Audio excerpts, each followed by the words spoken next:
Hello and welcome दोस्तों, स्वागत है आपका हमारे यूट्यूब चैनल में। दोस्तों आज की इस वीडियो में हम बात करने वाले हैं बीए थर्ड सेमेस्टर ज्योग्राफी यानी कि भूगोल के सिलेबस के बारे में। तो चलिए आज का वीडियो शुरू करते हैं और देखते हैं बीए थर्ड सेमेस्टर का सिलेबस क्या है। तो दोस्तों यहाँ पे हम आगे बढ़ते हैं और यहाँ पे देखते हैं इसका जो नेम है वो है जियो 201 और यहाँ पे इसका जो कोर्स नेम है वो है environment disaster management and climate change यानी कि पर्यावरण, आपदा प्रबंध और जलवायु परिवर्तन। इसके लिए आपका क्रेडिट जो दिया गया है वो है 4+0।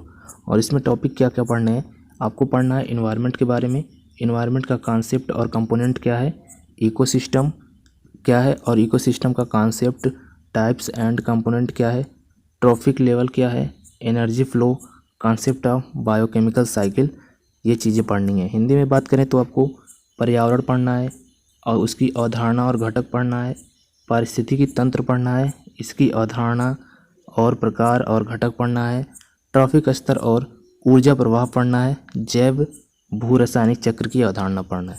तो इन टॉपिक्स को आपको अच्छे तरीके से पढ़ना है जिससे कि आप एग्ज़ाम में आने वाले क्वेश्चन को छोड़ ना पाएँ, उसको आसानी से लिख पाएँ।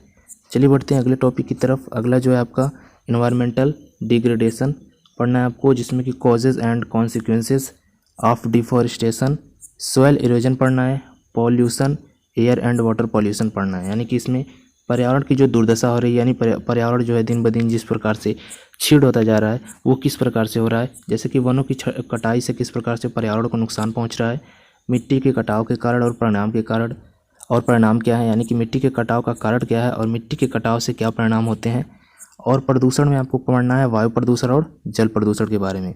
तो ये टॉपिक्स जो है थोड़े थोड़े ईजी हैं तो इनको आप आसानी से पढ़ सकते हैं।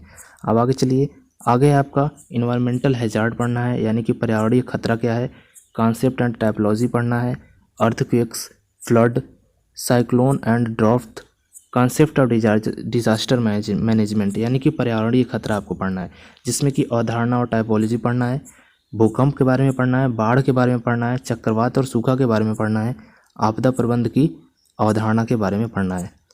यानी कि आपदा प्रबंध, कोई आपदा आ जाती है तो उसको किस प्रकार से आप समायोजित करेंगे, किस प्रकार से उसमें जो है लोगों की हेल्प करेंगे। अगला है आपका क्लाइमेट चेंज, जो कि आज का बहुत ही बड़ा मुद्दा है, करंट का मुद्दा है समझ लीजिए। दिन ब दिन क्लाइमेट में जो है परिवर्तन होता जा रहा है, जिसमें कि ग्रीन हाउस इफेक्ट पढ़ना है आपको, ग्लोबल वार्मिंग क्या है और ओजोन डिप्लेशन क्या है। ये सारी चीज़ें तो आपको अच्छी तरीके से नॉर्मली पता होंगी, लेकिन इसमें थोड़ा सा डीप जो है आपको पढ़ना है, जिसमें कि मतलब हिंदी में बात करें तो जलवायु परिवर्तन, ग्रीन हाउस का प्रभाव क्या है, ग्लोबल वार्मिंग क्या है और ओजोन का रिक्तीकरण हो रहा है जो, उसे कैसे रोका जाए। तो ये था जो है आपका थर्ड सेमेस्टर का फर्स्ट पेपर।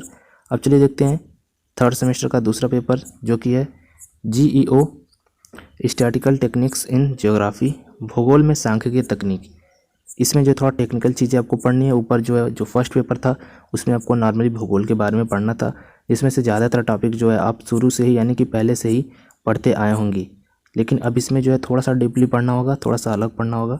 तो इसमें आपको क्या करना है, types and sources data in geography, significance of statistical methods in geography, scales of measurements, nominal, ordinal, interval, ratio. यानी कि भूगोल में प्रकार और डाटा स्रोत, यानी कि भूगोल में जो है डाटा स्रोत हैं उसके प्रकार क्या हैं ये आपको पढ़ना है। भूगोल में सांख्यिकीय विधियों का महत्व, यानी कि भूगोल में संख्याओं का उपयोग करके किस प्रकार से जो है किसी भी चीज़ का पता लगाया जाता है। मापन के पैमाने, यानी कि इसमें भूगोल में जो है मापन के पैमाने क्या क्या हैं, जैसे कि नाममात्र, सामान्य, अंतराल, अनुपात, ये सारे जो आपको पढ़ने हैं। अब चलिए बढ़ते हैं दूसरे टॉपिक की तरफ।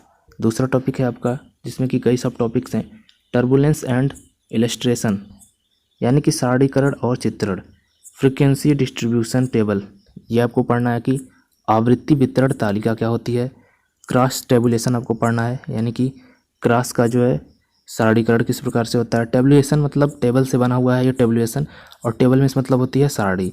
ग्राफिकल प्रेजेंटेशन ऑफ डाटा, यानी कि डेटा का चित्र में प्रस्तुति करना है, कोई भी डेटा है उसके चित्रों के द्वारा उसको जो है चित्रों के द्वारा आप प्रस्तुत करें। हिस्टोग्राम्स पढ़ना है, frequency curve and cumulative frequency curves, यानी कि आवृत्ति वक्र और संचयी आवृत्ति वक्र जो है आपको पढ़ना है। चलिए बढ़ते हैं अगले टॉपिक की तरफ, जो कि है measurement of central tendencies, mean, median mode and standard division, Z score, यानी कि केंद्रीय प्रवृत्ति का मापन आपको पढ़ना है, जो कि एक मैथ का टॉपिक हो जाता है, लेकिन इसमें आपको पढ़ना है माध्य निकालना होगा, माध्य का मोड क्या होता है, मानक विचलन क्या होता है और जेड स्कोर क्या होता है। यानी कि ये जो टॉपिक है ये जो है लगभग 10वीं में भी पढ़ाया जाता है गणित के छात्रों को, लेकिन आपको इसमें पढ़ना है जिसमें कि सारणी वगैरह जो बने होते हैं उनमें जो है आपको हल करना होता है। तो यहाँ पे मौसम के विभिन्न स्थितियों को और तरह तरह की बातों को जो है सारणी बना के लिखा जाता है और उसके आधार पर जो है उसका अध्ययन करना होता है। यहाँ पे ये पढ़ना है। अब यहाँ पे जो लास्ट टॉपिक है वो है correlation, rank correlation and simple regression. यानी कि सहसंबंध पढ़ना है, उसमें रैंक सहसंबंध और सरल प्रतिगमन पढ़ना है। तो ये तो दोस्तों आपका लास्ट टॉपिक। तो इस तरह से आपको दोस्तों समझ में आ गया होगा कि बीए थर्ड सेमेस्टर में आपको क्या क्या टॉपिक्स पढ़ने हैं, उसके अंदर कितना डीप जाना है। तो उम्मीद करता हूँ आपको वीडियो अच्छी तरीके से समझ में आया होगा। मिलते हैं आपसे नेक्स्ट वीडियो में, तब तक के लिए आपका वीडियो देखने के लिए धन्यवाद।